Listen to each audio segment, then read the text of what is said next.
Saudara-saudara, sehingga omongan yang beliau sudah lupa bertahun-tahun bahkan puluhan tahun ini. Begitulah ketika sudah punya anak Ismail, falamma balagha ma'ahu sa'ya, ketika Ismail sedang lucu-lucunya dalam tidurnya mimpi turun perintah, ya Ibrahim uffi binuzrika. Hai Ibrahim, bayar nazarmu. Nazar? Iya. Apa nazar? Dulu pernah ngomong apa, ingat enggak? Jangankan cuma kambing, unta, anak pun kalau punya disuruh potong, saya potong. Jadi anggap nazar. Bayar nazarmu, potong anakmu. Dipikirin siangnya, semalam itu benar-benar perintah Allah apa cuma mimpi? Kalau mimpi kok jelas amat. Kalau perintah Allah kok kelewatan amat.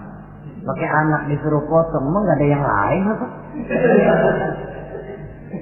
3 malam berturut-turut mimpi sampai beliau yakin ini memang benar perintah Allah. Dan dilaksanakan dengan berat hati.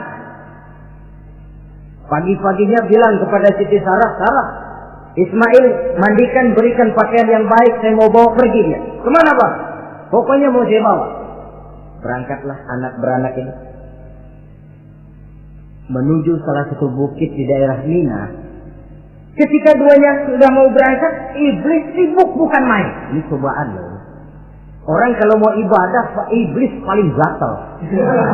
Segala macam cara mereka lakukan agar orang jangan ibadah. Ini Ibrahim mau membuktikan cintanya kepada Allah.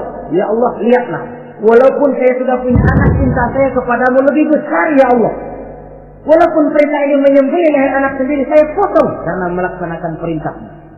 Iblis ribet. Mula-mula dia bisikin Nabi Ibrahim. Hei Ibrahim, kau lihat anakmu di belakang itu.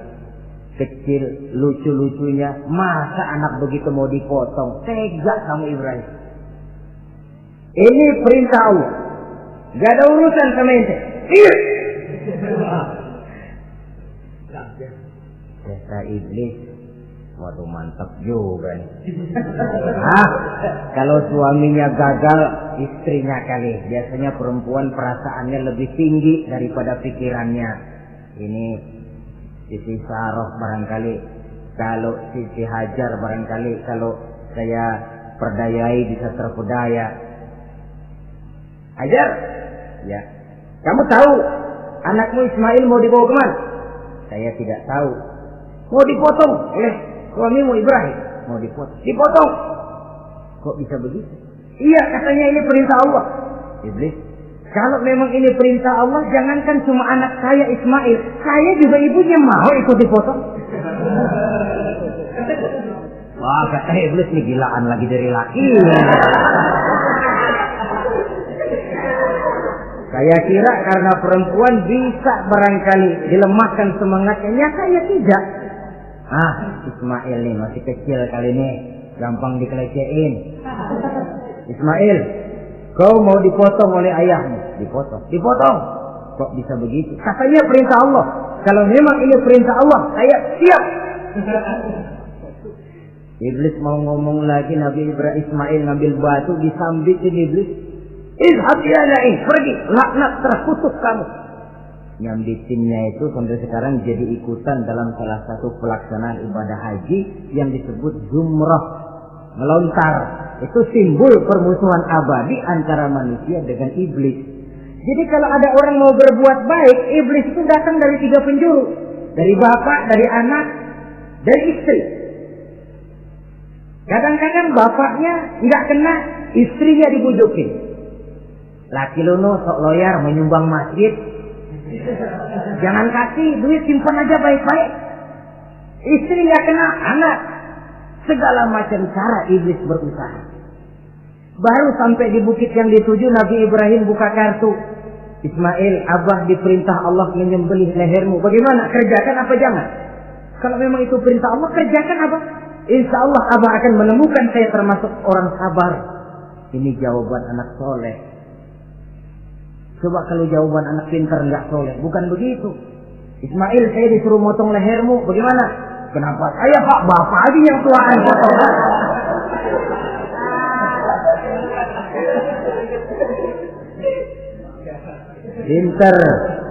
Pinter tapi nggak soleh ya begitu itu, minteri jadinya. Saudara-saudara, sampai Nabi Ismail diganti oleh Allah dengan seekor kambing kibas. Cobaan terhadap kecintaannya kepada Allah. Kau cinta aku, itu benar. Tapi setelah kau punya anak, rasa cinta anak masuk ke dalam hatimu. Mana lebih besar, cintamu kepada anakmu atau cintamu kepada aku, kata Allah. Terbukti cintanya kepada Allah lebih besar daripada cintanya kepada anaknya. Bukankah nilai cinta itu baru terasa nyata kalau sudah lewat cobaan, lewat pembuktian? Sehingga dengan demikian kata orang, biasanya cinta itu menuntut pengorbanan. Berani bercinta, berani berkorban. Jangan takut berkorban, nggak usah cinta-cintaan.